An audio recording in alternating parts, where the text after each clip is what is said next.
What's up guys, AJ here. In this video, I'm going to give you 5 ways to increase your income. I think it's so important that we're always looking for ways to increase our income. The fact of the matter is things are just getting more expensive, and by not having money to do the things that you want, to live the way you want, to take care of the needs that you have, it just adds undue pressure to your life. What I've discovered by watching others is that we tend to oftentimes underestimate the amount of money that we're actually going to need. For example, just think about right now if you had an ill family member, maybe a parent or a sibling, and they needed a really expensive treatment that they couldn't cover themselves. Is that something that you could step in and help take care of them? Or let's just say that you got sick or injured and couldn't work for, say, 6 to 12 months. Do you have enough money saved to where you could live on those savings for the next 6 to 12 months without worrying of losing your house or your cars?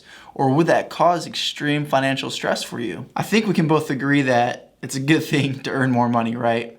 Jim Rohn always talked about this idea of you need to work harder on yourself than you do at your job. And I absolutely love that concept. And that's going to bring me to the first way that you can increase your income. And it's ultimately the most important way you can increase your income. It's by working on yourself.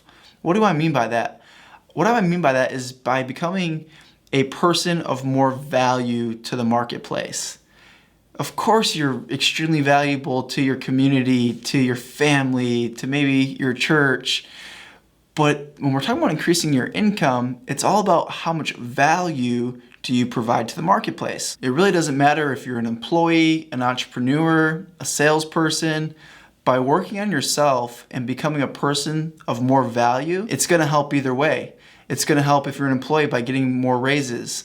As a business owner, you can charge more money for your services, you can get more clients. If you're an employee and you work on yourself through reading good books on personal development and business and communication and just developing your charisma and your team building skills and your leadership, and as a business owner, if you're doing all that, then you should earn more. As an employee, you should ask for a raise if you're not already getting them because of your personal development and working on yourself. And if you're not getting a raise and you know that you're offering more value, then maybe it's time to get a new job. And as a business owner, as you're getting better, you should be charging more for your services because you're providing a better service. It's just a fact of life. You can never out-earn your personal development. So if you're not reading books, listening to podcasts, watching great YouTube videos like this one, if you haven't already, hit that subscribe button and smash the like button while you're at it. But then also working out, eating healthy so your energy is higher, your clarity is stronger. If you're not doing these things, then you're not going to earn more money. You cannot out-earn your personal development. Think about that, for example. Has there ever been a time when you were really on fire, you got really excited, you were, reading great books, you were going through this really powerful morning routine, you were working out, you were just firing on all cylinders, and something great happened? You did earn more money. You went from $50,000 a year to $150,000 a year. But then you just kind of went through the motions again. You got comfortable again in that $150,000 pay rate. And you maybe scaled back or maybe you kept doing the same things.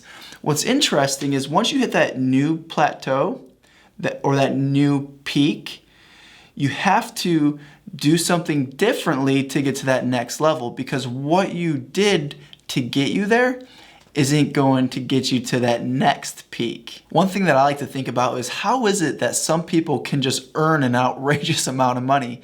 There's top CEOs making over $50 million a year. There's professional athletes making over $20 million a year. Why do these people make so much, but then there's someone who maybe works at McDonald's for minimum wage? The difference is one offers more value to the marketplace. And the way, again, that you're going to add more value to the marketplace is by working on yourself. Okay? So really just take that as a concept, write it on your bathroom mirror. Think about it often, is that you need to work harder on yourself than you do at your job. That's the number one way to increase your income. Number 2 is once you add more value to the marketplace is to ask for that raise like I mentioned. It's to raise your prices as a business owner. It's to go out and get more clients and give yourself that raise. That's the number 2 thing. A lot of times if you don't ask, you don't get. I heard a great saying is that the squeaky wheel gets greased.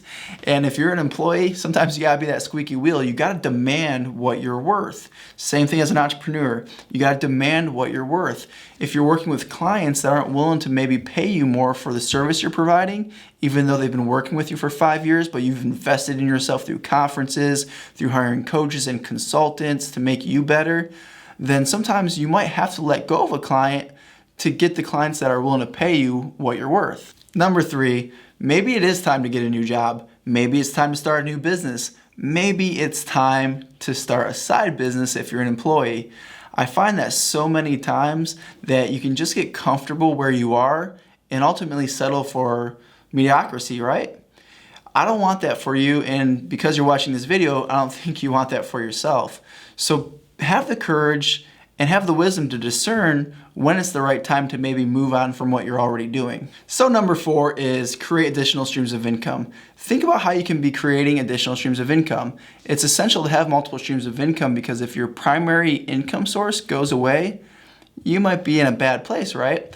However, if your primary source of income goes away, like your job or your current business fails, and you have 5 other ways to earn money, isn't that pretty cool? And those different streams of income, it could really be 5 different rental properties. That would be 5 different streams of income.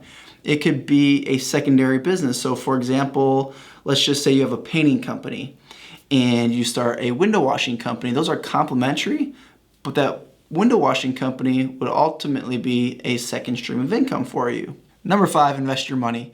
You can increase your income by investing your money in, say, a low-cost index fund. The value of your investment is more than likely going to go up. You can get paid dividends. Just one quick example, from 1975 to 2015, that's when the Vanguard fund was started back in 2015, which is just a low-cost index fund. The average return per year was 11.9%. Now, I don't know about you, but that's pretty good. So that's going to be the 5th way to actually increase your income is by investing in, I think there's no better investment outside of maybe real estate than a low-cost index fund. If you haven't read Tony, Money Matters, great book. It's pretty long, but there's a book that I'd recommend over that. Love Tony, but The Simple Path to Wealth, amazing book. Much more, I guess, simplified and easier to read. Just talks about how you should invest in low-cost index funds. Tony's book's really great for all the details and has some of the top financial minds of our time explaining the concept of how a lot of mutual funds charge fees that really cut into your wealth, your retirement. So without getting into too much detail, pick up 1 or 2 of those books and really start to educate yourself on investing. And whether it's today even $100 a month, start investing, and that's going to be a great way to also increase your income. So if you haven't done so already and you like these videos, hit the subscribe button, give me a like, and if there's some topics that you'd like to see me cover, go ahead and post that in the comments section. Would love to see some ideas of what I could be offering more value with through these videos. So I'll see you next time.